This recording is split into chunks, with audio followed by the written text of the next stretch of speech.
अश्वशिरा मुनि उपस्थिति के कारण होने वाले व्यवधान से बाध्य होकर वेदशिरा मुनि ने अपनी आंखें खोली।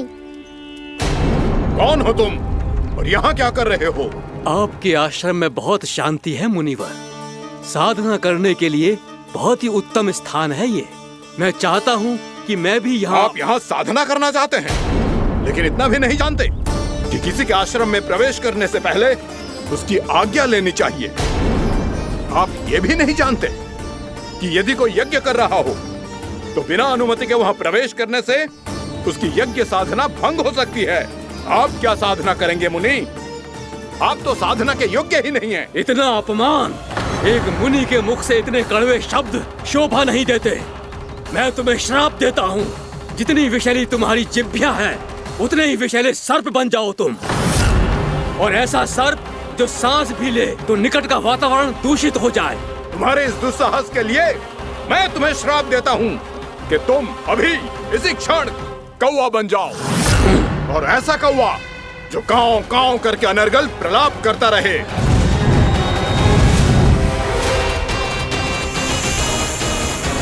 ये मैंने क्या किया? ये मैंने क्या किया? क्रोध के कारण दोनों ने एक दूसरे को श्राप दे दिया। पर दोनों ही मेरे भक्त थे, और भगवान होकर मैं अपने भक्तों को इतनी कठिनाई में कैसे देख सकता था। इसीलिए जिस संकट में उन दोनों ने अपने आप को फंसा लिया था, उसका समाधान करने में मैं उनके पास गया। देखिए ना प्रभु, ये क्या हो गया हमसे? हमारी रक्षा कीजिए प्रभु, मार्ग दिखाइए हमें। क्रोध पर नियंत्रण ना होने के कारण आप दोनों ने एक दूसरे को बहुत ही भीषण संकट में डाल दिया है। अब दोनों ही तपस्वी, तप के बल से दिए गए आपके श्राप को लौटाना भी संभव नहीं है। प्रभु कोई तो उपाय होगा, हम आपके शरण में हैं प्रभु। अपराध तो हमसे हुआ है प्रभु, पर अब आपसे ही आशा है। कुछ ऐसा कीजिए भक्त वत्सल, जिससे हम दोनों के श्राप का प्रभाव कुछ कम हो जाए। आप दोनों ही मेरे भक्त हैं, इसलिए आपकी पीड़ा का निवारण करने का एक उपाय है मेरे पास। वेदशिरा मुनि, जब आप कालिया नाग बनेंगे तो आपको मेरे चरणों को अपने शीश पर धारण करने का सौभाग्य मिलेगा। और अश्वशिरा मुनि, आप काग योनि होने के बाद भी आप श्रेष्ठतम ज्ञान और सर्वाधिक यौगिक सिद्धियों के स्वामी होंगे और प्रवचन दिया करेंगे। इसके बाद अश्वशिरा मुनि काक भुसुंडी बन गए, जिन्होंने आगे चलकर स्वयं गरुड़ देव को रामायण सुनाई। और मुनि वेदशिरा महर्षि कश्यप और देवी कत्रियों के पुत्र कालिया नाग बनकर जल में। और अब वही कालिया नाग जमुना जी में, जिनके कारण जानकी के प्राण लगभग चले ही गए थे। अब कालिया नाग को उचित स्थान पर भेजने का समय आ गया है बाबा। पर ये तो अच्छी बात है कान्हा, वेदशिरा मुनि को दिया हुआ तुम्हारा वचन भी पूरा हो जाएगा, जमुना जी की शुद्धि भी हो जाएगी। इस सब के बाद भी तुम दुखी क्यों हो? क्योंकि इसके बाद मैया के सामने मेरा रहस्य खुल जाएगा बाबा। उन्हें पता चल जाएगा कि उनका बालक कोई साधारण बालक ना है। भविष्य में जो होने वाला है उसे सबके सामने घटने से रोकना मेरे लिए भी संभव ना होगा। मैया को सब पता चल जाएगा। क्या पता चल जाएगा रे मुझे?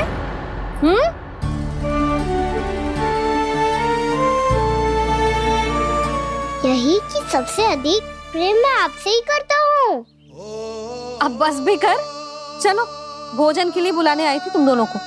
भूखा थोड़े ना रहने दूंगी अपने लल्ला को, मेरा लल्ला दुर्बल हो जाएगा ना। आप खिलाओगे तो ही खाऊंगा। हाँ ठीक है, मैं ही खिलाऊंगी। अब चल, आओ जी, चल।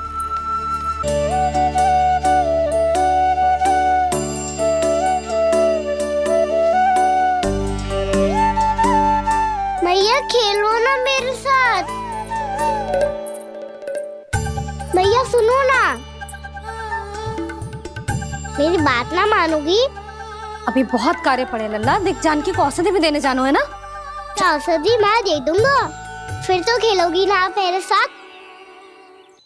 पिछले कुछ दिनों से अपनी मैया का अधिक से अधिक प्रेम पाने का प्रयास करो है कान्हा।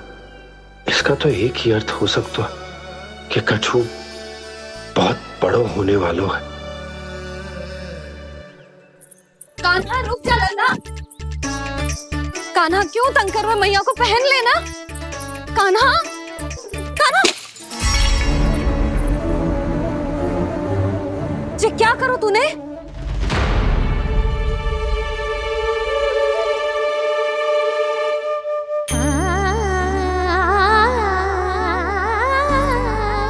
अच्छा ठीक है, अब मुंह लटकाने की आवश्यकता ना है।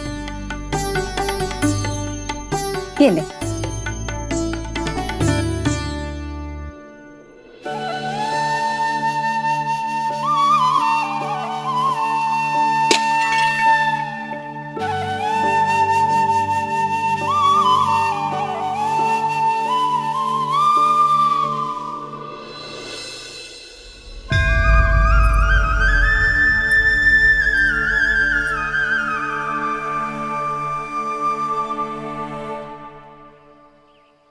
तंग करे मैया को खिजाए, खेले रूठे मनाए,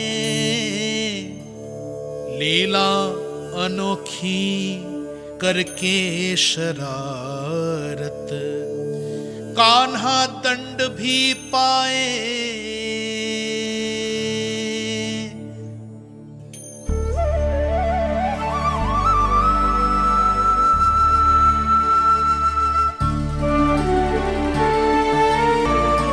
रूठना मनाना, खेलना खिलाना, पहले शरारत करके क्रोध दिलाना और फिर क्षमा मांग लेना, ये सब जानबूझकर कर रहे है कान्हा। जैसे जीवन भर के लिए अपनी मैया की ममता को अपने हृदय में समेट कर रखना चाहते हो।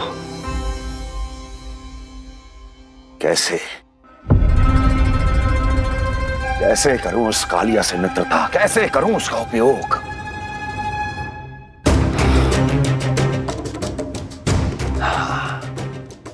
उस पर आक्रमण कर देता हूं और उसे किसी ना किसी तरह से यह विश्वास दिला देता हूं कि यह आक्रमण उस विष्णु अवतार ने किया है।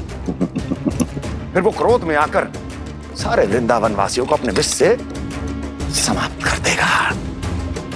उचित है, ये उचित है। नारायण हरि, नारायण हरि।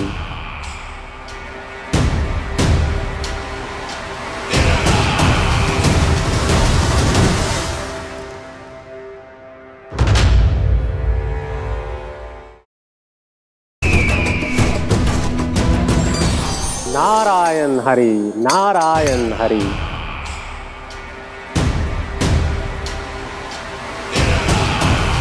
प्रणाम देवर्षि। किस योजना में कितना लाभ है और कितनी हानि, यह आंकलन करते करते थक गए होंगे मथुरा नरेश। देवर्षि, आज मेरा ध्यान कैसे आ गया आपको? आप तो सदैव ही मेरे ध्यान में रहते हैं महाराज कंस। सत्य तो यह है कि मथुरा में जो भी हो रहा है मुझसे छिपा हुआ नहीं है। मैं जानता हूं कि आप किसी भी असुर को वृंदावन क्यों ना भेजें, और वो असुर कितना भी शक्तिशाली क्यों ना हो, कृष्ण का सामना नहीं कर पाता। या तो पराजय स्वीकार करके आपके पास लौट आता है, या तो फिर वीर गति को प्राप्त हो जाता है।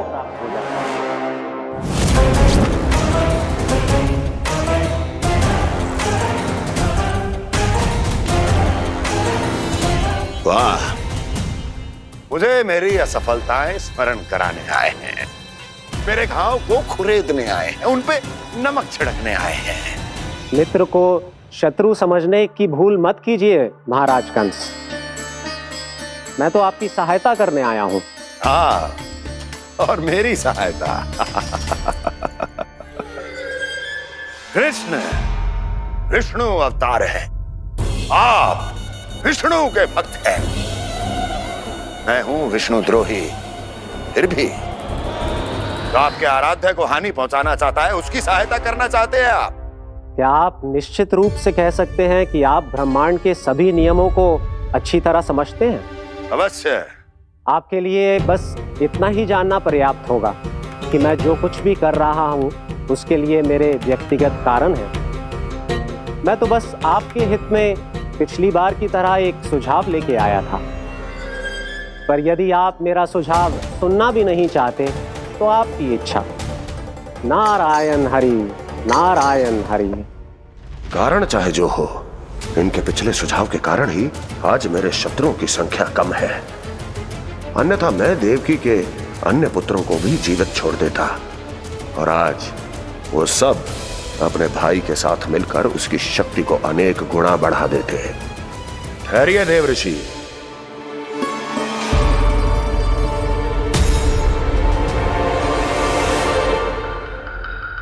बताइए क्या सुझाव है आपके पास?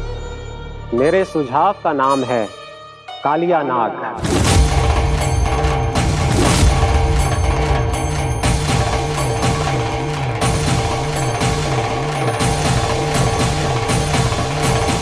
उसके विषय में मैं जानता हूं देवर्षि।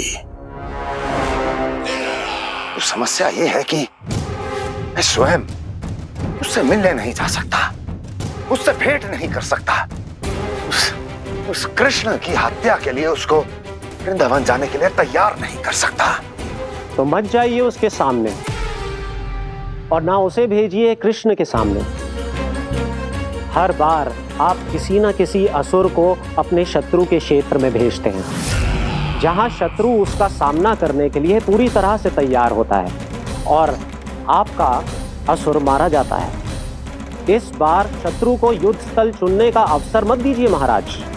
इस बार योजना का जाल ऐसे बुनिए कि कृष्ण स्वयं उसके पास जाने के लिए विवश हो जाए। कालिया नाग स्वयं काल है, मृत्यु का दूसरा नाम है। उसके विष का उपयोग अपने लाभ के लिए कीजिए महाराज।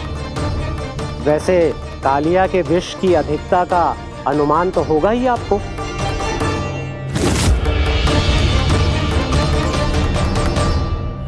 एक बार जो उसके क्षेत्र में पहुंच गया, फिर उसके विष से बचना असंभव है।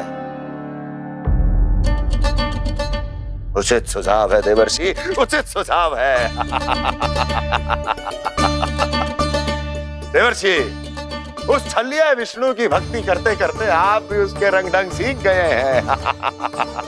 उचित है, उचित है।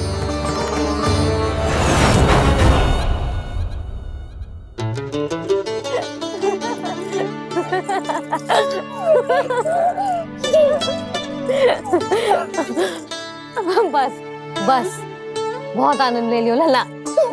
बस अब दूध पी ले। ठहर ठहर, गर्म है। जी ले ले।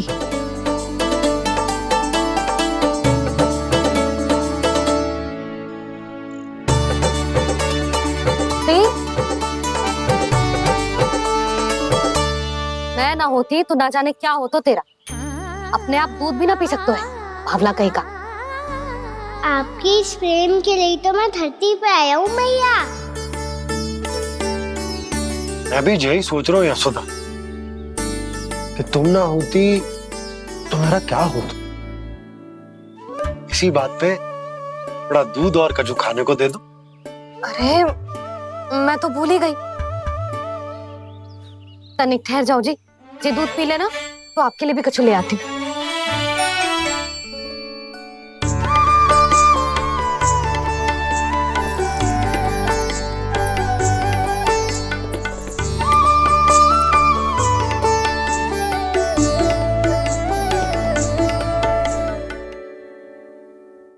प्रणाम महाराज। आपकी आज्ञा के अनुसार बिल्कुल वैसा ही पत्र तैयार किया है जैसा आप चाहते थे।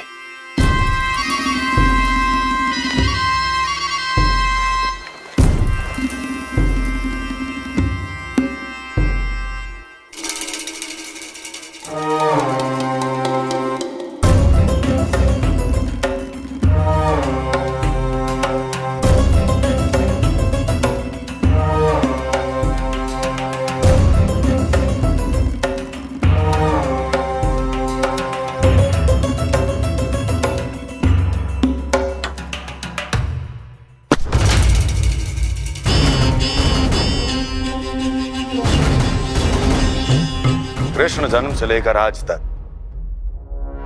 ये मेरी सबसे महत्वपूर्ण योजना है। इसका सफल होना निश्चित है दूत, किंतु केवल वही करना जैसा मैंने कहा है। जाओ।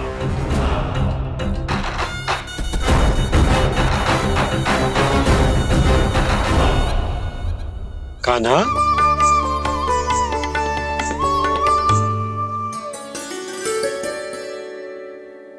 क्या होगा? बाबा मैं चाहता हूँ कि मैया की स्वमता क्रिस्टल फ्रेम की वर्षा मुझ पे सरतेव ऐसे होते रहे। वो तो होती रहेगी लल्ला। अपने लल्ला के लिए किसी मैया का प्रेम कभी कम हो सकता है भला? नंदराज, वो मथुरा से एक दूत आयो है महाराज कंस का राजपत्र लेके।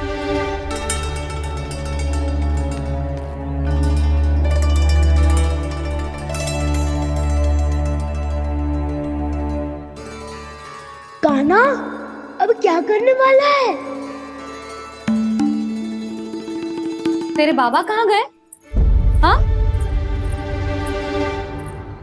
कंस मामा का खेल आरंभ हो गया है, पर मैया वो सब सुनेगी तो व्यर्थ चिंतित हो जाएगी। बस थोड़ा बाहर गया मैया, कछु खा लिए से। बाहर इस समय? मैया क्या होगा? मैया देखो ना, पीठ पे कछु हो रहा है। मेरा हाथ ना पहुंचो, आप करो ना। दिखा यहाँ। क्षमा करना मैया, पर अभी बाबा को ही संभालने दो ये सब। कहिए, क्या संदेश लाए हैं आप? नहीं नंदराज नहीं। महाराज कंस का आदेश है कि ये संदेश सभी गांव वालों के साथ ही पढ़ा जाए। ठीक है, मैं गांव वालों के सामने पढ़ दूंगा, पर मुझे तो दीजिए पढ़ने के लिए। महाराज की आज्ञा का पालन करना आपके लिए भी आवश्यक है नंदराज। सभी गांव वासियों की सभा बुलाइए। बंसी, सभी गांव वालों की सभा बुलाओ। राजपत्र में ऐसा क्या संदेश भेजो है कंस ने? अब मेरे पत्र को पढ़कर सब भौचक के रह जाएंगे। और वो कृष्ण, उस कृष्ण के पांव के नीचे से तो भूमि खिसक जाएगी, आकाश फट पड़ेगा, बिजलियां गिर जाएंगी। प्राप्ति, ओ प्राप्ति, कंस का पत्र। स्वयं को बहुत अधिक शक्तिशाली समझता है ना वो। अब देखता हूं कैसे वो इस महासंकट का सामना करता है।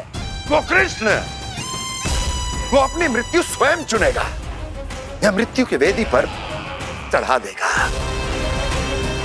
प्रिय वृंदावन वासियों को।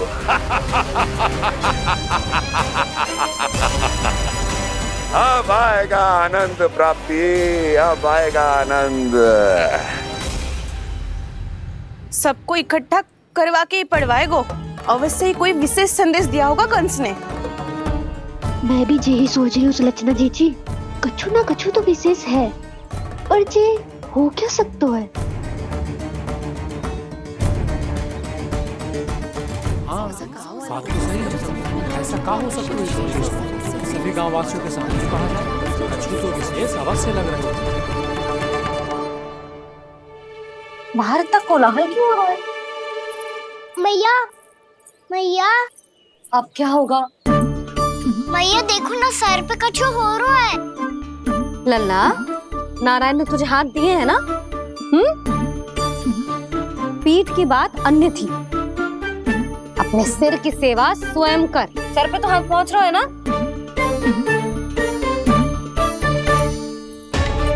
मैया सुनो ना, मैया देखो ना, तीव्र कर कछु हो रहा है।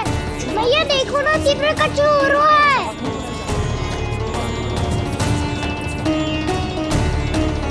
सब लोग आ चुके हैं, अपना संदेश सुनाइए आप।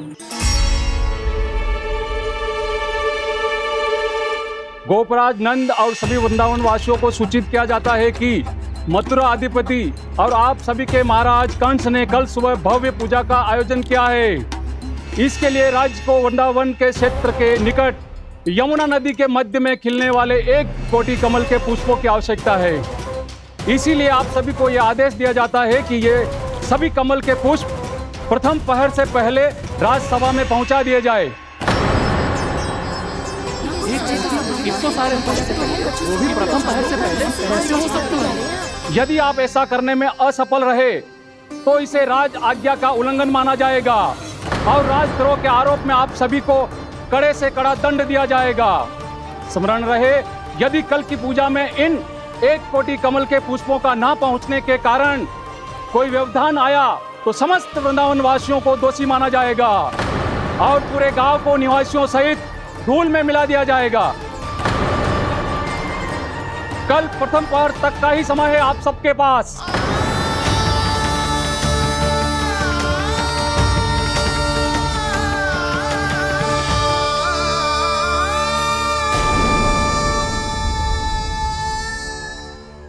कमल पुष्प, वो भी कल प्रथम प्रहर में? ऐसे कैसे संभव है? और कोई साधारण पुष्प ना, यमुना नदी के मध्य खिलने वाले विशेष कमल के फूल चाहिए उन्हें। लेकिन यमुना नदी में तो कालिया नाग ने विष घोल के रखा है, तो फिर कैसे हो पाएगा? यह संभव है। हमारी मृत्यु का संदेश भेजा राजा कंस ने। सदैव की भांति इस समस्या पर भी गांव के बड़े ही विचार करेंगे। बालकों का यहाँ होना उचित ना है।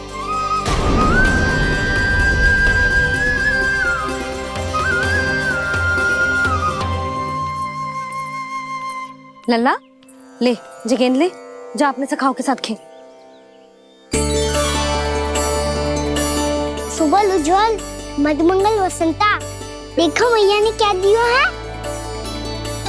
चलो खेलें, बहुत आनंद आएगा आज।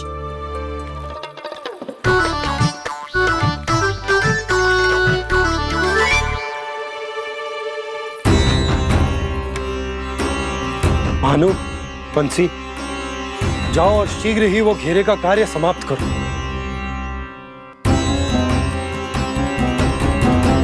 पर कछु ना कछु तो करना पड़ेगा ना।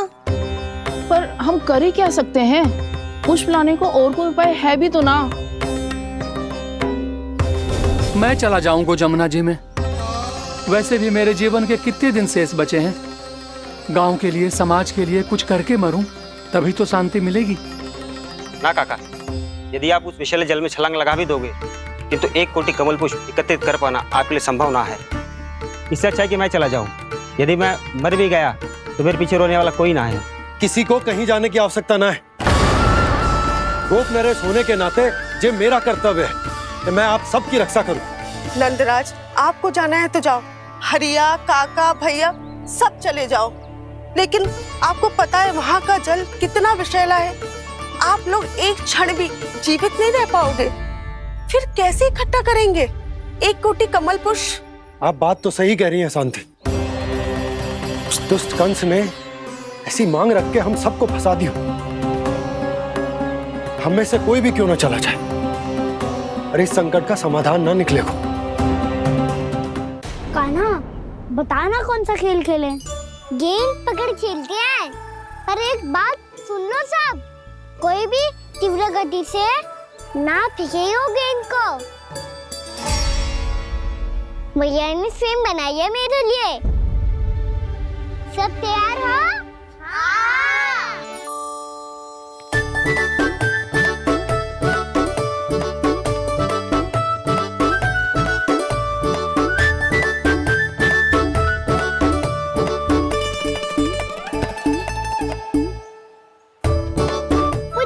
मुझे दो।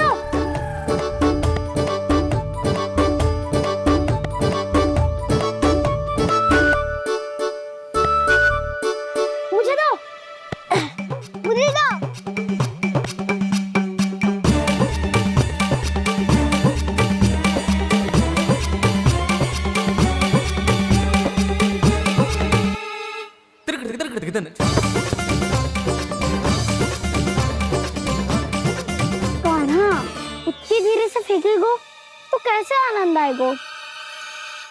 थोड़ा बल लगा के फेंक। हाँ कान्हा, हम अभी बड़े हो गए हैं, तू अब भी छोटे बालकों की तरह फेंक रहा है।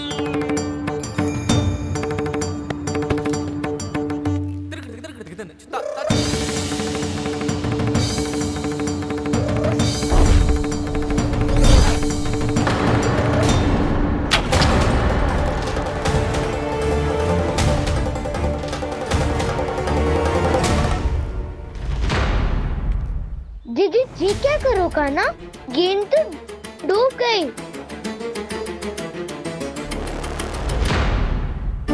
अच्छा, तो ये सब इसकी योजना का भाग था ताकि ये कालिया का सामना कर पाए। तुम सबने तो कही थी तीव्र गति से फेंको, देखो फिकवा दी ना मेरी गेम मुझसे नदी में। अब मुझे जाके लानी पड़ेगी। रुक जा कान्हा, रुक जा कान्हा। जी क्या बोल रहे हो कान्हा? इसमें तो बहुत संकट है। कोई भी संकट मेरी मैया का उपहार खोने से बड़ा ना है। बहुत प्रेम से बना के उन्होंने दी थी। हे नारायण, कोई उपाय समझ में ना आ रहा है। मैया, अब कैसे करेंगे हम अपने गांव की रक्षा? कीड़े पड़ेंगे उस दुष्ट को। यदि उसके कारण किसी के प्राण चले गए तो कौन सा फल मिलेगा उसे इस पूजा का? तुम सही कह रही हो यशोद। हमारे पास कोई और दूसरा विकल्प भी तो ना है। यदि हमने मथुरा की राज आज्ञा का पालन ना किया तो इसका दुष्परिणाम पूरे गांव को भुगतना पड़ेगा।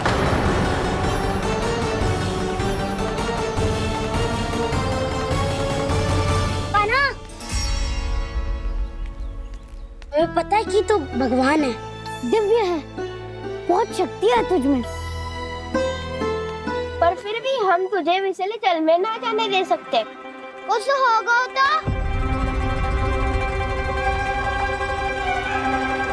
तुम सब इतनी हट कर रहे हो तो ठीक है, ना जाऊंगा।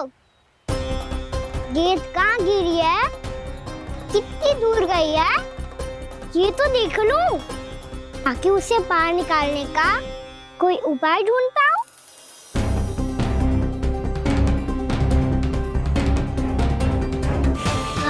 हाँ।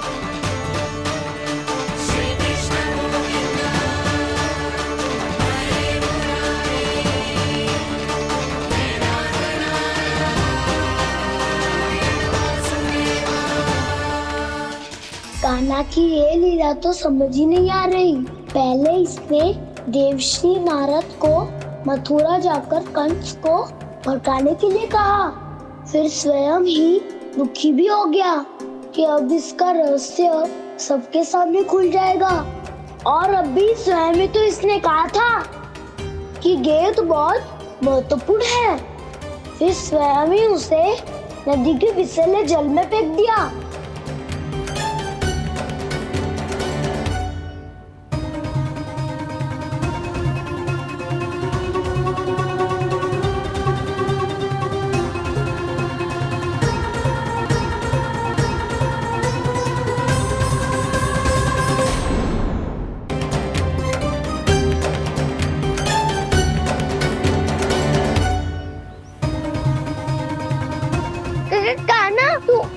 ऊपर क्यों चढ़ रहा है? अरे ऊंचाई से देखूंगा तभी तो गेंद दिखेगी।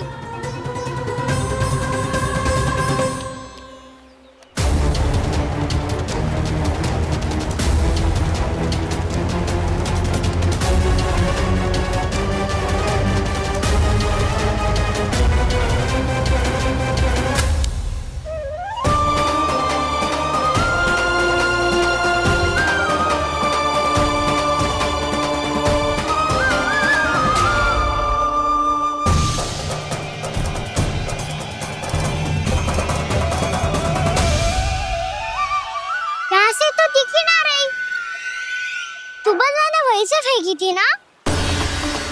ना वहाँ से फेंकी थी। कहाँ से? नहीं कहना वहाँ से। समझ ना आ रहा, ठीक बताना कहाँ से फेंकी थी?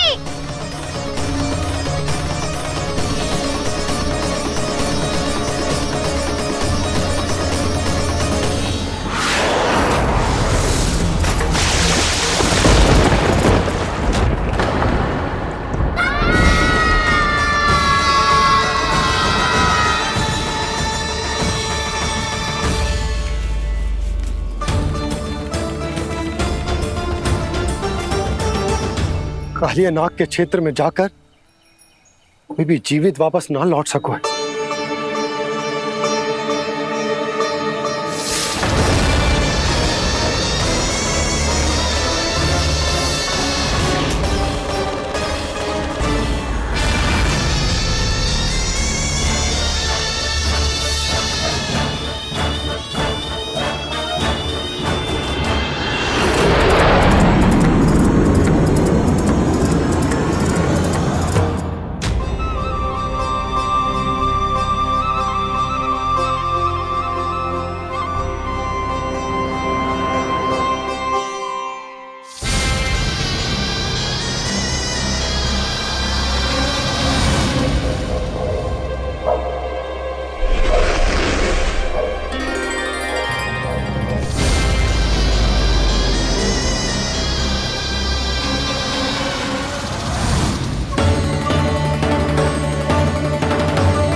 ये क्या किया वाना ने? कालिया नाग तो उसे देखते ही निकल जाएगा।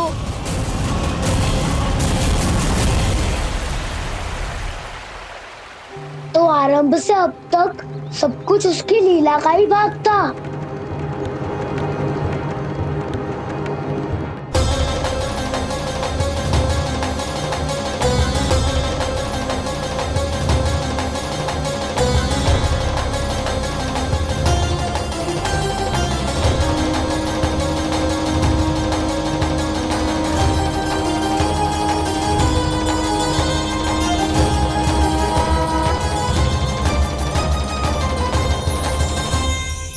इतना सुंदर रूप, मन मोहने वाली मुस्कान, अद्भुत तेज और भगवान जैसी दिव्यता।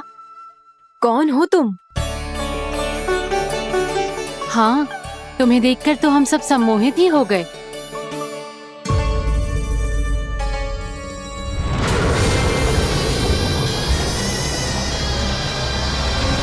तुम जो भी हो बालक, वापस लौट जाओ। हमारा हृदय तुम्हें ही देखते रहना चाहता है, किंतु यदि हमारे पति जाग गए तो तुम्हें अवश्य हानि पहुंचाएंगे। ये बहुत विषैले है बालक, कालकोट जैसे भयानक। इनके विष से तुम नहीं बच सकोगे। नंदराज, कालिया नाग के विष का प्रभाव बढ़ते ही जा रहा है। पहले 8 कोस तक उसके विष का प्रभाव था, अब तो 1 योजन से अधिक क्षेत्र में फैलो है। जल पीने के प्रयास से अनेक पशु मारे गए हैं और नदी के निकट के वृक्ष और वनस्पति सब नष्ट होने लगे।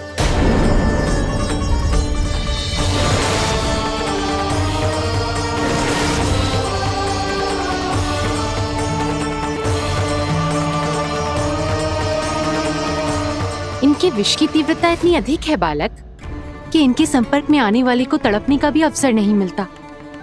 इनके विष की अग्नि क्षण भर से भी कम समय में प्राण वायु को जलाकर राख कर देती है।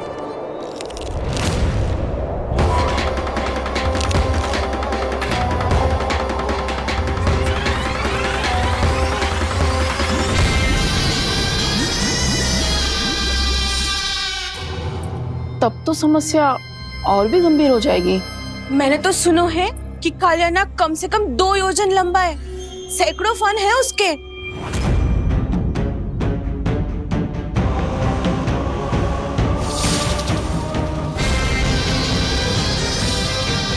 इसका अर्थ तो ये है कि हम दोनों ओर से फंस गए। एक और कंस को 1 कोटि कमल पुष्प देने जो कि कालिया नाग के क्षेत्र में पड़ते हैं, और दूसरी ओर उस कालिया नाग का विष यमुना जी के क्षेत्र में बढ़ता ही जा रहा।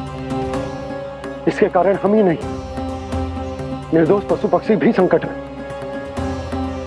इन दोनों समस्याओं का एक ही समाधान है, उस कालिया नाग का सामना करना।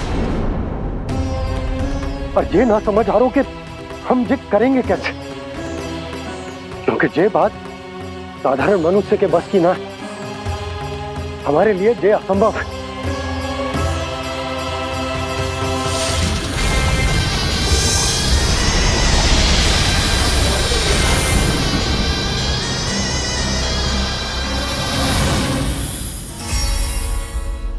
अब तो तुमने अपनी आंखों से भी देख लिया बालक, ये कितने विषैले हैं। नींद में भी विष उगलते हैं। इससे पहले कि तुम्हें कुछ हो जाए, चले जाओ यहाँ से, मान लो हमारी बात। आप सब मुझे जानती भी नहीं और फिर भी मेरी इतनी चिंता कर रही हैं आप। माँ की ममता भेदभाव नहीं जानती। तुम भी किसी के पुत्र हो और हम सब भी माँ हैं। एक माँ को हर बालक में अपनी ही संतान दिखाई देती है, इसलिए हम तुमसे विनती करते हैं, वापस चले जाओ, बचा लो अपने प्राण। मेरी चिंता मत कीजिए, मुझे कुछ नहीं होगा। होगा, अनर्थ होगा यदि ये उठ गए तो।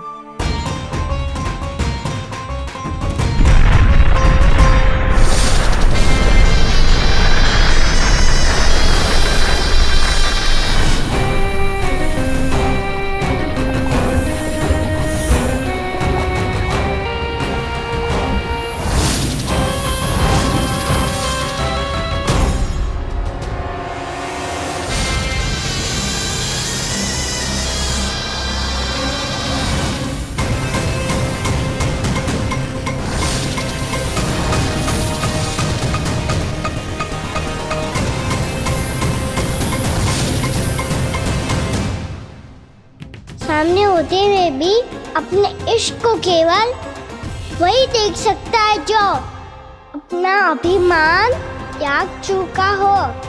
पर पूर्व जन्म में मेरा भक्त होने के नाते मेरा सत्य स्वरूप देख पाने में मुझे इसकी सहायता करनी चाहिए।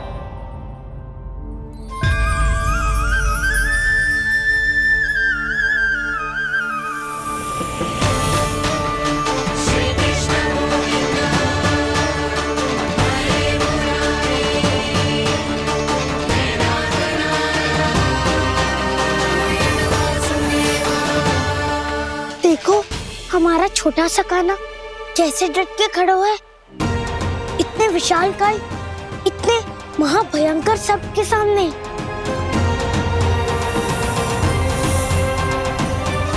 ये कोई भगवान नहीं है जो इसके सामने हाथ जोड़ रही हो तुम सब।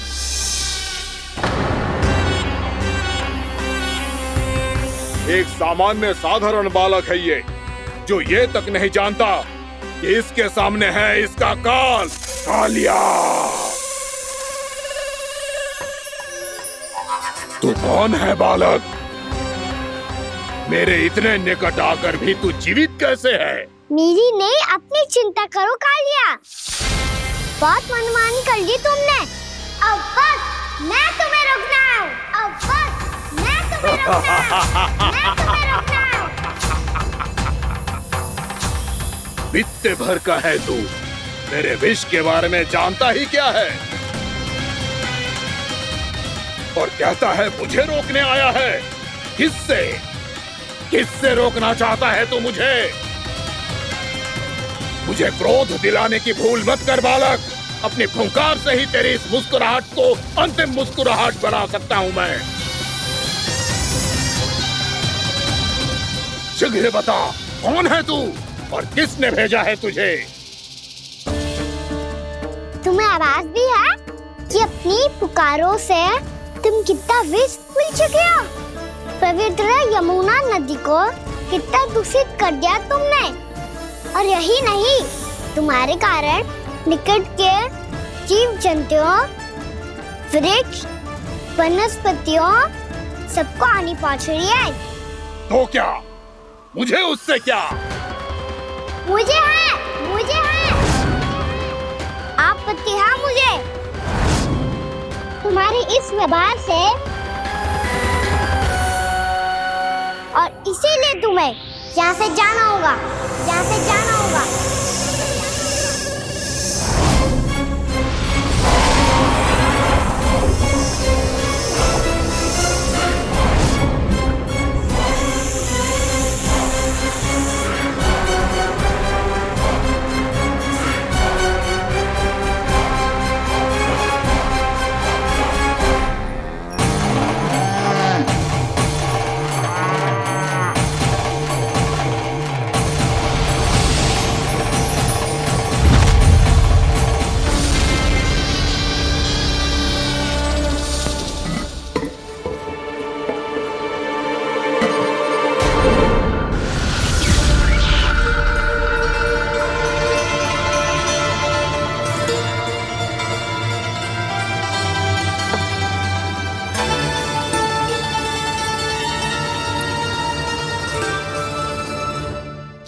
मुझे आदेश देने का साहस भी कैसे किया तूने? इस क्षेत्र को मैंने अपना राज्य बनाया है, मेरा परिवार रहता है यहाँ, और तू मुझे यहाँ से जाने के लिए कह रहा है? हाँ, क्योंकि तुम्हारे यहाँ रहने के कारण अन्य जीवों को हानि हो रही है और मैं ऐसा नहीं होने दे सकता। मैं तो बस वही कर रहा हूँ जो एक सर्प का स्वभाव है। विष फैलाना स्वाभाविक है मेरे लिए, इसलिए मुझे चुनौती मत दे बालक। चुनौती तो मैं दे चुका हूँ कालिया। अब तो बस तुम्हें शिकार करनी है।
मैं भी चेतावनी दे रहा हूँ, यहाँ से चले जाओ।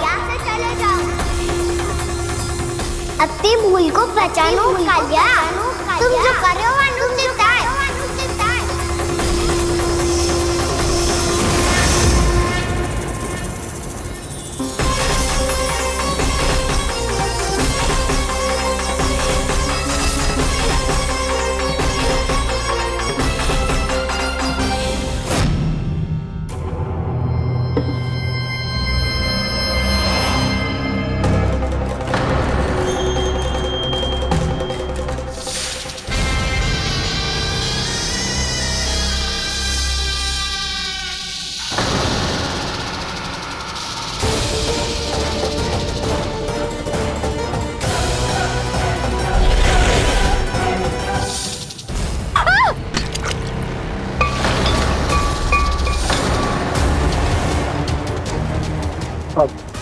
मैं आता हूँ।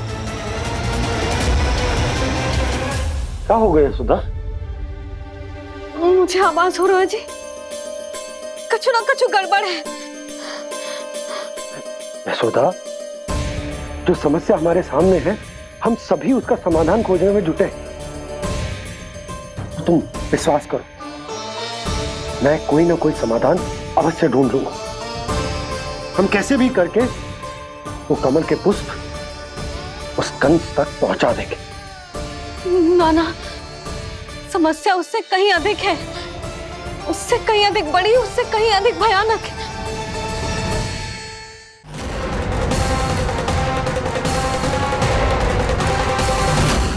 इसकी ये बूंद से ही सबके प्राण चले जाते हैं। इसने तो विष की धारियां फेंकी है खाना पे। कान्हा कैसे बच्चे को अधिक विष से? इसका विष तो क्या, ये सर स्वयं भी छू तक नहीं पाएगा हमारे कान्हा को।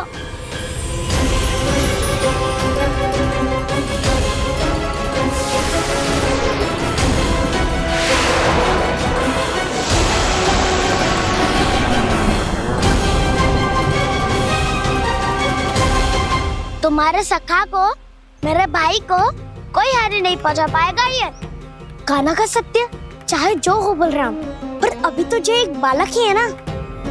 देखो कैसे विष के कारण स्थिर हो गया है।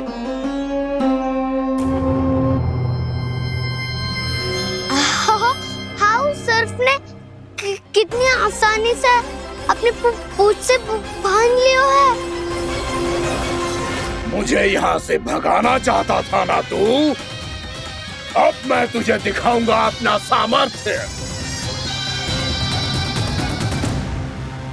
ये मूर्ख किसे बांधना चाहता है अपनी पूंछ में? उन्हें जिनका विस्तार सारे ब्रह्मांड में है, या उन्हें जो स्वयं अनंत है? पर देवराज, प्रभु ऐसा करने ही क्यों दे रहे हैं कालिया को? आप सब भूल रहे हैं देवगण, कालिया पूर्व जन्म में प्रभु का बहुत बड़ा भक्त था। उसी भक्ति का फल मिल रहा है अब इसे। वैसे भी भक्तों के मन का भाव सबल हो तो भगवान तो सहज ही बंध जाते हैं।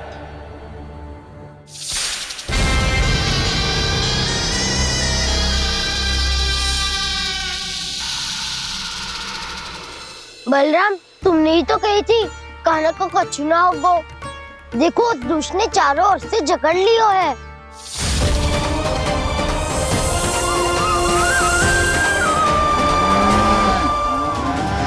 ये क्या कह रही हो तुम?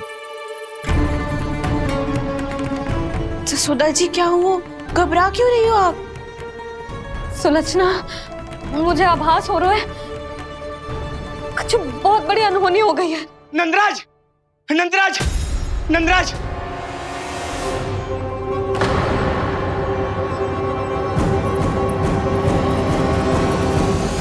नंदराज, कान्हा ने जमदग्नि नदी में छलांग लगा दी है।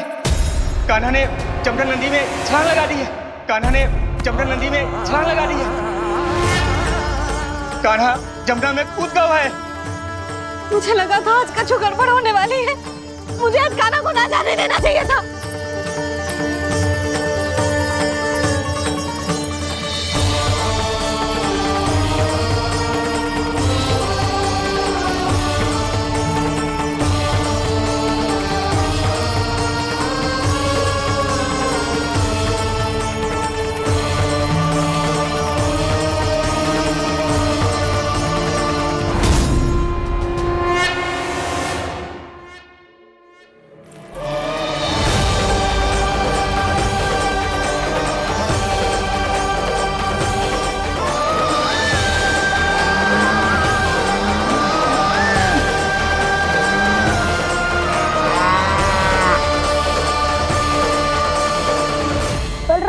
कछु करो ना।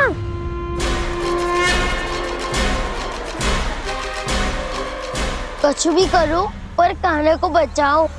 नाग बहुत भयंकर है। कान्हा अकेले ना संभाल पाएगा इसे।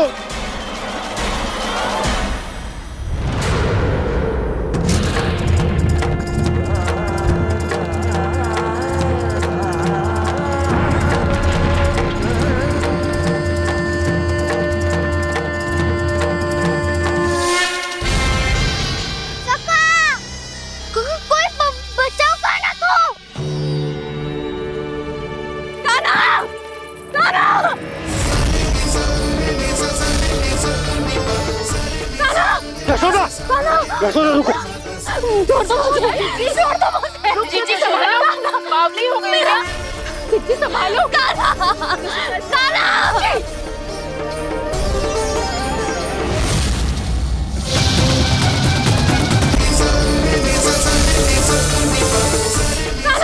यशोदा, यशोदा रुको। छोड़ दो मुझे, छोड़ दो मुझे। जीजी संभालो, बावली हो गई है। जीजी संभालो। कान्हा, कान्हा। देखो अब कैसे तुम्हारे अस्थियों को तोड़कर छोटे छोटे टुकड़ों में बदल दूंगा मैं।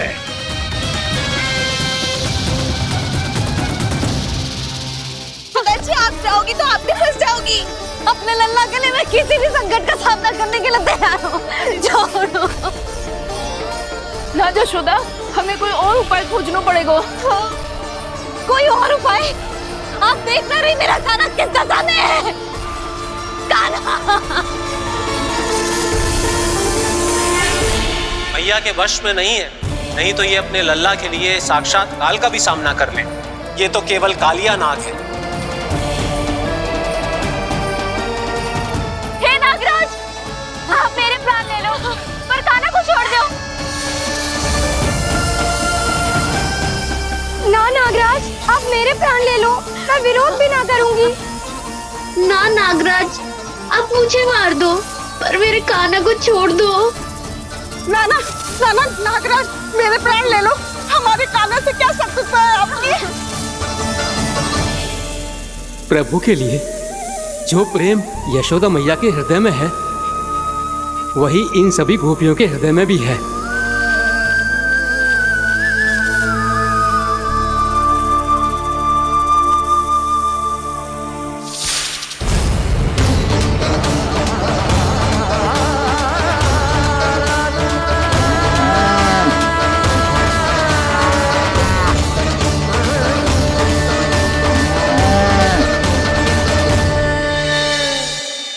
यशोदा, यशोदा, देखो इन गोपियों को, इन गैयाओं को, इन सब के मन में भी तुम्हारी भांति ही ममता भरी हुई। वो सब भी कान्हा से उतना ही प्रेम और स्नेह करती हैं, उतनी ही ममता से भरी हुई हैं जितनी कि तुम।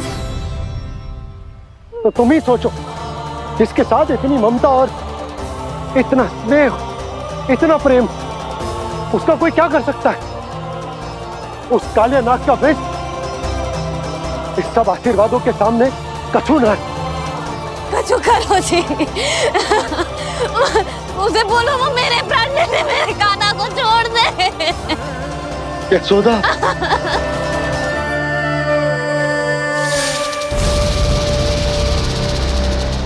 केवल इन्हीं में नहीं देवराज, नाग पत्नियों के हृदय में भी ममता का वही प्रेम उमड़ रहा है। देखिए। मैं आपके हाथ जोड़ती हूँ स्वामी, इस बालक को छोड़ दीजिए। ये अवश्य ही कोई दिव्य आत्मा है स्वामी।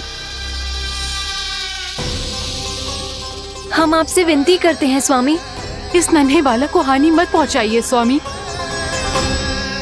मेरी पत्नियां मेरे ही शत्रु के लिए विनती कर रही हैं। अब यदि इसके पक्ष में एक शब्द भी कहा तुम सबने, तो मैं इस बालक से पहले तुम सबके प्राण ले लूंगा। हो रहा प्रसन्न नाग कालिया, विजय को निश्चित जान। रोते बिलखते व्याकुल सब, संकट में देख कान्हा के प्राण।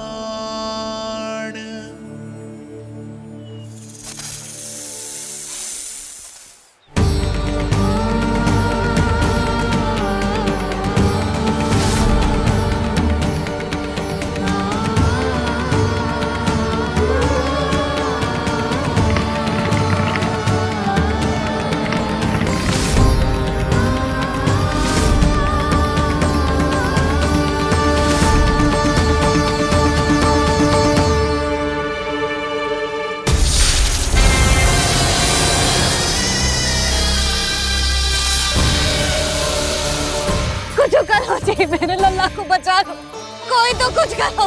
जीजी संभालो यशोदा। यशोदा, यशोदा तुम शांत हो जाओ, मैं कान्हा को वापस लेकर आऊंगा। मैं रक्षा करूंगा उसकी। ना नंदराज, नंदराज नहीं। कम से कम आप तो समझो नंदराज, कालिया के पास आप जाओगे तो आप भी फंस जाओगे।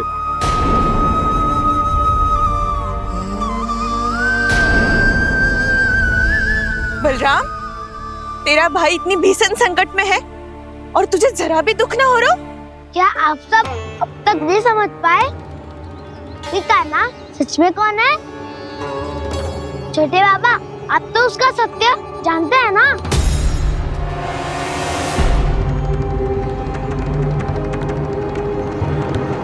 मानता हूँ कि आप सब कान्हा के रहस्य के बारे में नहीं जानते, पर क्या उसके जन्म से आज तक घटी एक से बढ़कर एक विचित्र घटनाओं को भी भूल गए हैं आप सब?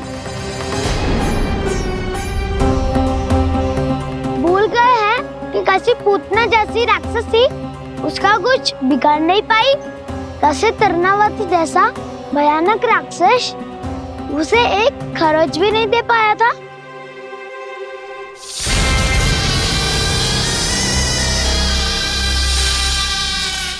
आप सबने अपनी आंखों से देखा था ना, बकासुर से कान्हा की रक्षा करने देवता स्वयं आए थे, पर सत्य तो ये है कि वो सभी देवता भी उस असुर के सामने असमर्थ हो गए थे।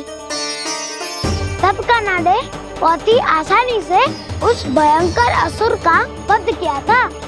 एक ही बार में धराशायी कर दिया था उसे। तो आप सभी सोचिए, बार बार ऐसे असाधारण कार्य करने वाला बालक साधारण कैसे हो सकता है? अब तो आरंभ से ही सारा सत्य जानते हैं छोटे बाबा। रहस्य छुपाने में सदैव काला की सहायता करते आए आप, और आज आप स्वयं ही उसके सत्य को भूल रहे हैं। और तुम सब भी तो जानते हो कान्हा की शक्तियों के बारे में। तो क्या तनिक भी विश्वास ना है अपने सखा पे? बलराम, जे तू क्या कह रहा है? मैंने जो कहा उसका एक एक शब्द सत्य है छोटी माँ। यदि प्रभु की इच्छा हुई तभी कुछ ही क्षणों में सब कुछ अपनी आंखों से स्वयं अनुभव कर लेंगे आप।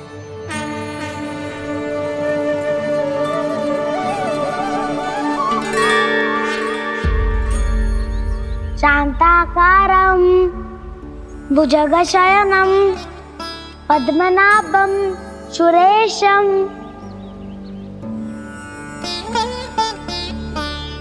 विश्वाधारं गगनसदृशं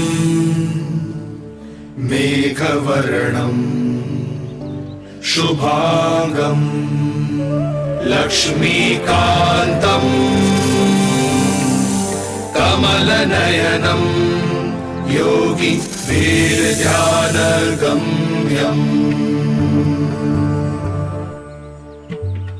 वन्दे विष्णुं भवभयहरं सर्वलोकैकनाथम्।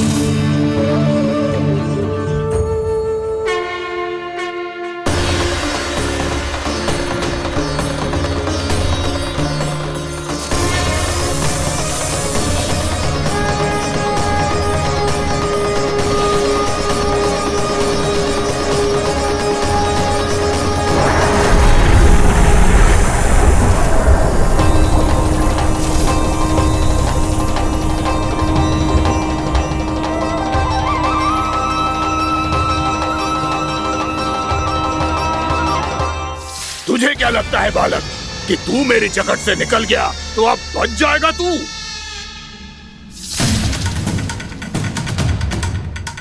मेरे विष से अपनी प्राण रक्षा करने में सफल रहा, मेरी जकड़ से भी छूट गया, पर मेरे दंश से नहीं बच पाएगा।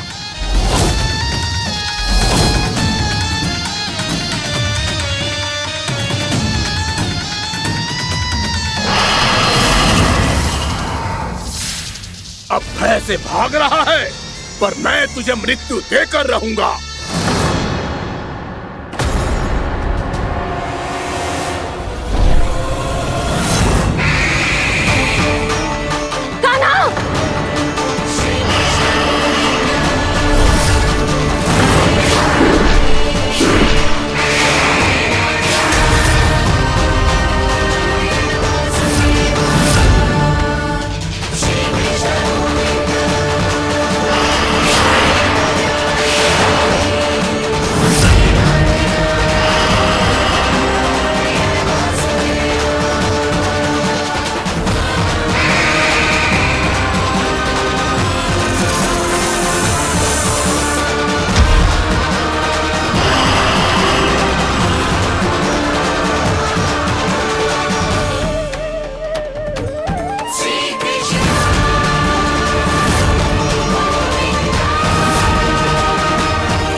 मेरा नन्हा सा कान्हा कितनी देर भाग पाएगा?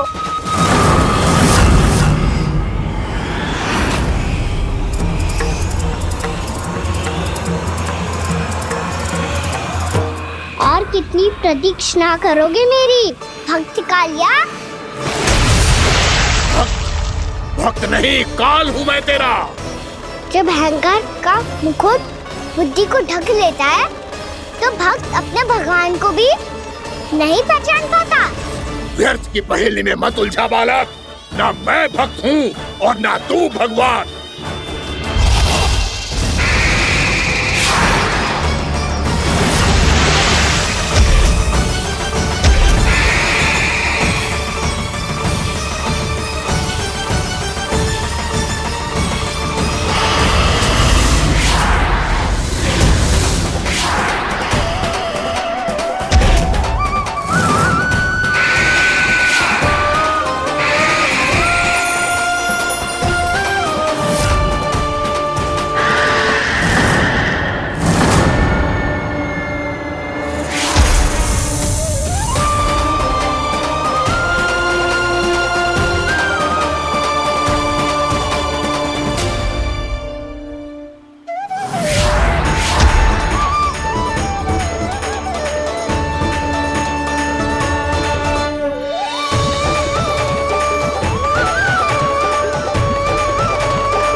जिसके लिए इतने व्याकुल हो रहे थे, उसे छूकर कालिया नाग का हलाहल जैसा विष भी चरणामृत बन गया है और यमुना जी के जल में फैल चुके विष के प्रभाव को भी नष्ट कर रहा है।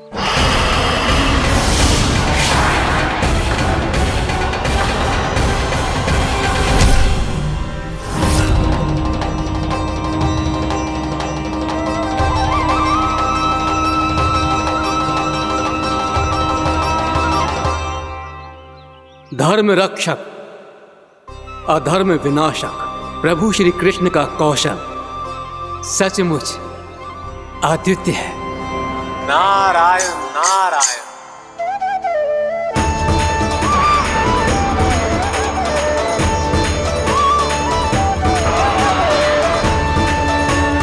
मेरा भार तुम्हारे भीतर के अहंकार का प्रतीक है कालिया। अब तुम्हारा अहंकार, तुम्हारा अरपान मेरे पाँव के नीचे है और तुम्हारी पूंछ अर्थात तुम्हारे प्राण मेरे हाथ में। अब तुम क्या करोगे भक्त?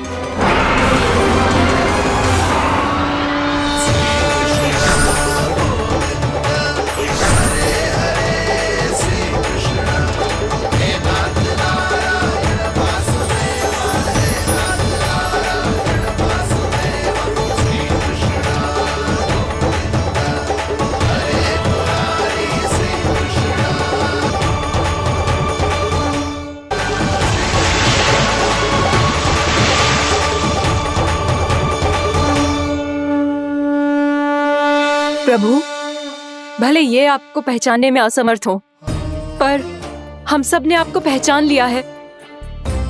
हाँ प्रभु, एक भक्त होने के नाते और एक अर्धांगिनी और माँ होने के नाते मैं आपसे इनके प्राणों की भिक्षा मांगती हूँ। अपनी कृपा दिखाइए और इन्हें क्षमा कर दीजिए।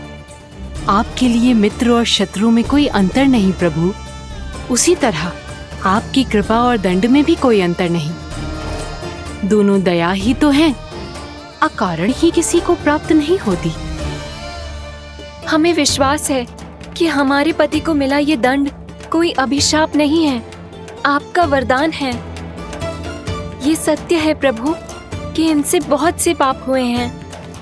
इनके विष से बहुत सारे जीव जंतु को हानि पहुंची है, पर अब आपके चरण इनके शीश पर पड़ गए हैं। ऐसी कृपा तो बड़े बड़े महान महात्माओं को भी दुर्लभ है, और इन्हें प्राप्त हुआ तो अवश्य ही ये किसी महान पुण्य का ही फल है।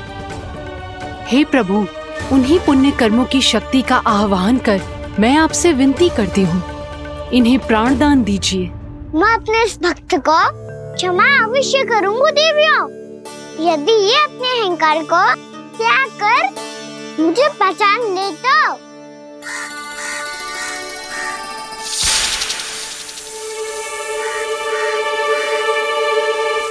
मैं तुम्हें श्राप देता हूँ, जितनी विषैली तुम्हारी जिह्वा है उतने ही विषैले सर्प बन जाओ तुम।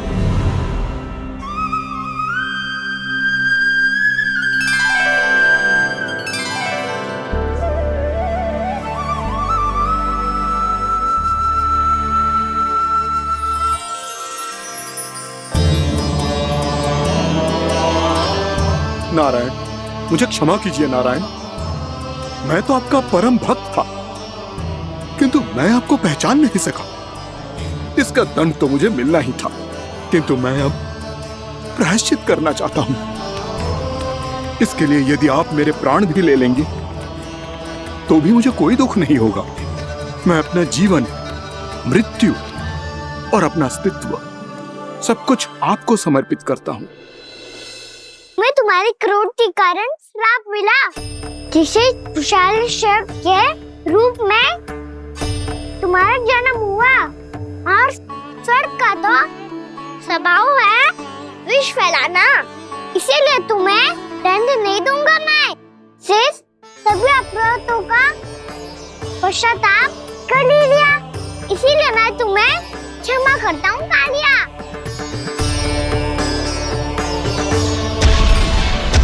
पर तुम्हें यहाँ से दूर समुद्र के बीच जाकर रहना होगा, जहाँ किसी निर्दोष का जीवन तुम्हारे विष से प्रभावित ना हो। मैं चाहकर भी आपकी इस आज्ञा का पालन नहीं कर सकता। मैं असमर्थ हूँ प्रभु, क्योंकि यदि मैं इस क्षेत्र को छोड़कर गया तो मेरी मृत्यु निश्चित है। आपसे क्या छुपा है प्रभु? आप तो जानते हैं कि सर्प जाति और आपके वाहन गरुड़ के बीच अनंत शत्रुता चल रही है, जिसका प्रारंभ नागों के द्वीप नागालय से हुआ था। उस द्वीप पर छोटे जीवों को निगल जाने के लिए सर्प थे, और गरुड़ को सर्पों का स्वाद बहुत प्रिय था, इसलिए वो बार बार नागद्वीप जाने लगा था। पर इस कारण पूरी सर्प जाति उससे आतंकित हो गई थी, इसलिए जब भी गरुड़ वहां पहुंचता तो सभी सर्प छिपने लगते। जब गरुड़ को इसका आभास हुआ तो उसे बड़ा क्रोध आया और वो उत्तेजना में भरकर सर्पों का शिकार करने लगा। भूख ना होने पर भी उन्हें मारने लगा। अब सर्पों के प्राण हरना उसके लिए खेल बन गया था। इस भीषण समस्या का समाधान ढूंढने के लिए पूरी सर्प जाति महान सर्प वासुकी के सामने इकट्ठी हुई। हे महान वासुकी, हमारी सहायता कीजिए। नागद्वीप पर गरुड़ ने आतंक मचा दिया है। पहले तो वो हमें अपना भोजन बनाता था, लेकिन अब हम उसके खेल का साधन बन चुके हैं। भूख हो या ना हो, जब तब आकर वो हमारे प्राण हर लेता है। अनुचित हिंसा के इस प्रथा का आरंभ सर्पों ने ही किया है। पहले आप सबने पूरे द्वीप पर अधिकार कर लिया, फिर आहार के साथ साथ आनंद के लिए भी आप सभी ने निर्दोष जीवों की हत्या की। और जब सृष्टि का संतुलन बनाए रखने के लिए गरुड़ आपको अपना आहार बनाने आया, तो आप सब अपने प्राणों की रक्षा के लिए छिपने लगे। तो फिर गरुड़ का उत्तेजित होना तो स्वाभाविक ही था। नागनाथ, जो हमने अन्य जीवों के साथ किया वही अब हमारे साथ हो रहा है, परंतु ये भी तो सृष्टि के संतुलन के विरुद्ध ही है ना? अवश्य है, इसलिए मैं गरुड़ से चर्चा करूंगा। धन्यवाद प्रभु।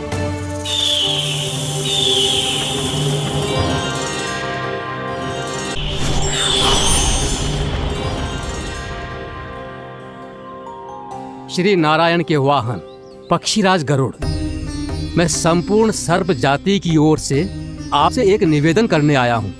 कहिए, क्या कहना चाहते हैं आप? हे पक्षीराज, यदि आप हम पर ऐसे ही आक्रमण करते रहे तो शीघ्र ही हमारी प्रजाति समाप्त हो जाएगी। इसीलिए हमारी आपसे विनती है, यदि आप उचित समझें तो सर्पों के किसी एक घर से हम आपको एक सर्प प्रतिदिन अर्पित करेंगे। आप उसको आहार बनाइए और अन्य सर्पों को जीवित रहने का अधिकार दीजिए। मुझे स्वीकार है। तब से प्रतिदिन किसी एक घर से एक सर्प गरुड़ के भोजन के लिए भेजा जाने लगा।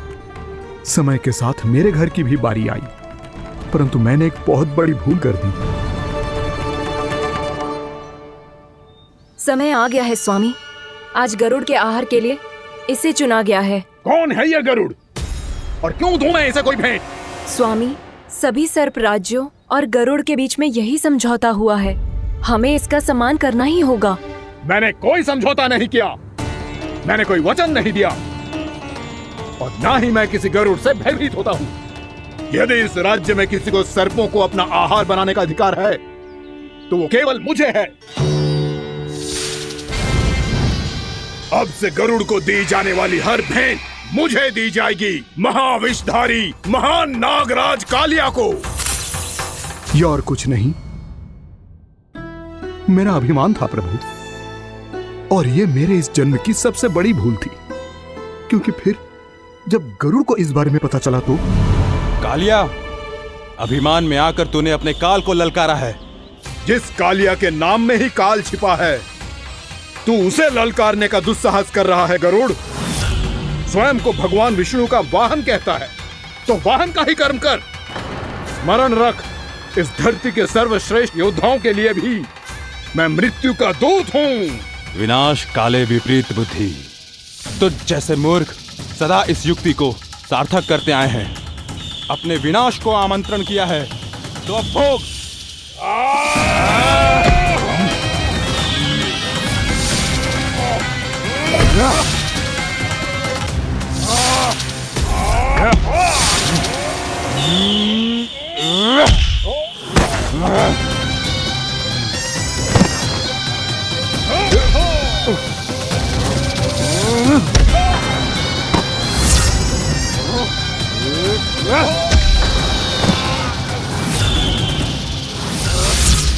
जिसने मेरा भोजन चुराने की धृष्टता की है वो इसी योग्य है। तू मुझे जानता नहीं है गरुड़, मैं महाविषधारी नाग कालिया हूँ। तेरा इतना दुस्साहस कि तूने मुझ पर चरण से प्रहार किया।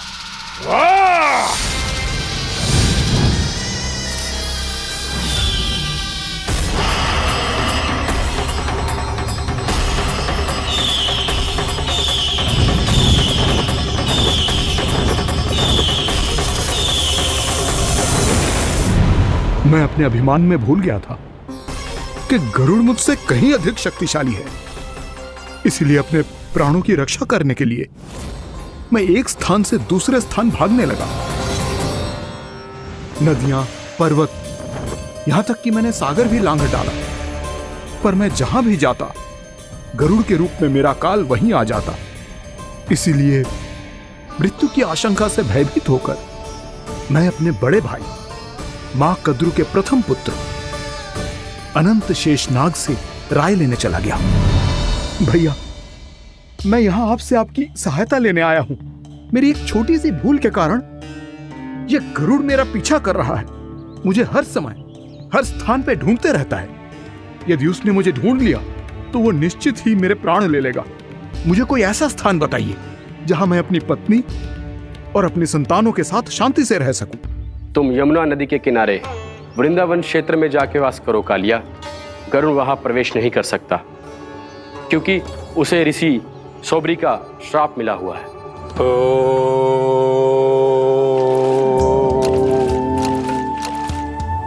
ध्यान और तपस्या का नित्य कर्म करते हुए ऋषि के मन में मछलियों के प्रति प्रेम भाव इतना बढ़ गया कि वो भूल गए सभी जीव खाद्य श्रृंखला का भाग होते हैं, और मछलियां भी इस नियम की अपवाद नहीं है। उन्हें मछलियों की अटखेली इतनी अच्छी लगने लगी कि वो इस क्षेत्र के मछुआरों को भी मछली पकड़ने की अनुमति नहीं देते थे।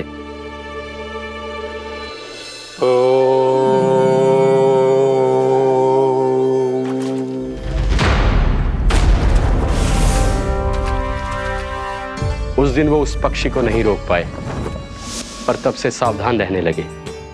यहां तक कि अपने साधना से भी अधिक ध्यान वो पक्षियों पर केंद्रित करने लगे। ठहरो! इसी क्षण अपनी चोंच में पकड़ी इस मछली को छोड़ दो। तुम्हें इन मछलियों का आहार नहीं करना चाहिए पक्षीराज। ये तो खाद्य श्रृंखला का नियम है ऋषिवर। यदि मैं इनका आहार नहीं करूंगा तो कोई और पक्षी कर लेगा। मैं अपने आनंद या प्रतिशोध के लिए इनके प्राण नहीं ले रहा। ये तो बस मेरा भोजन है। पर यह मेरा तपस्या स्थल है। तुम यहाँ शिकार करके मेरी साधना में विघ्न नहीं डाल सकते पक्षीराज। यदि आपकी यही इच्छा है तो मैं आज के बाद यहाँ नहीं आऊंगा।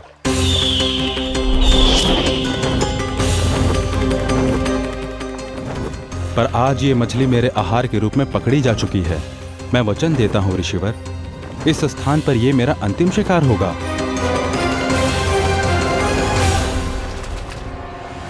आज के बाद यदि तुमने वृंदावन की निकट उड़ान भी भरी तो तुम सैकड़ों टुकड़ों में फटकर मारे जाओगे पक्षीराज। ये मेरा श्राप है।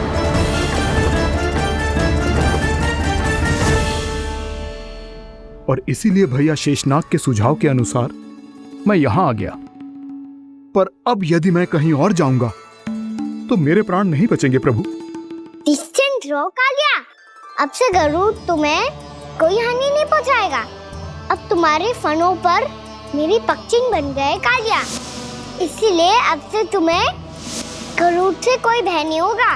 निश्चिंत होकर अपने परिवार के साथ गहरे समुद्र में चले जाओ और सुख से शांति से निवास करो। पर ध्यान रहे निर्दोष जीवों को हानि ना पहुंचे। आपने मुझे जीवन दान दे दिया प्रभु, इस उपकार से मैं कृतज्ञ हूँ प्रभु। आदेश दीजिए, मैं आपकी सेवा कैसे करूं?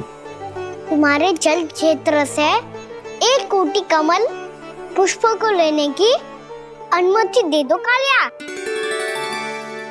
यह मेरी सेवा होगी प्रभु। ये तो मेरा सौभाग्य होगा।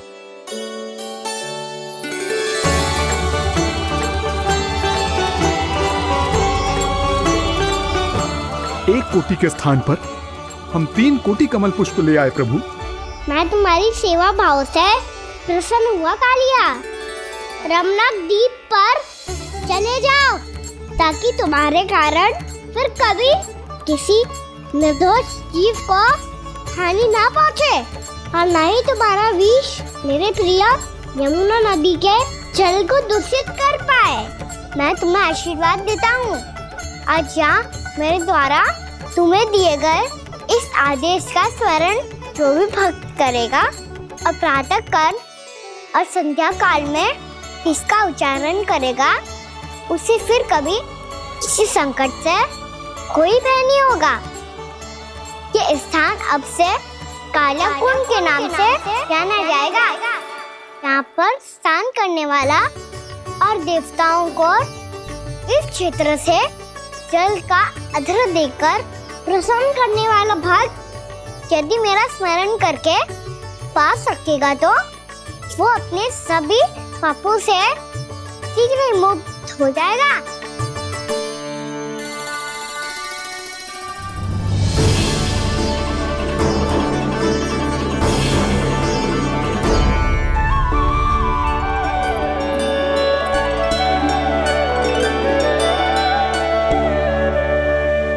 कौन है जी भगवान जिसने अभी अभी कालिया जैसे विशाल विस्तर का सामना किया?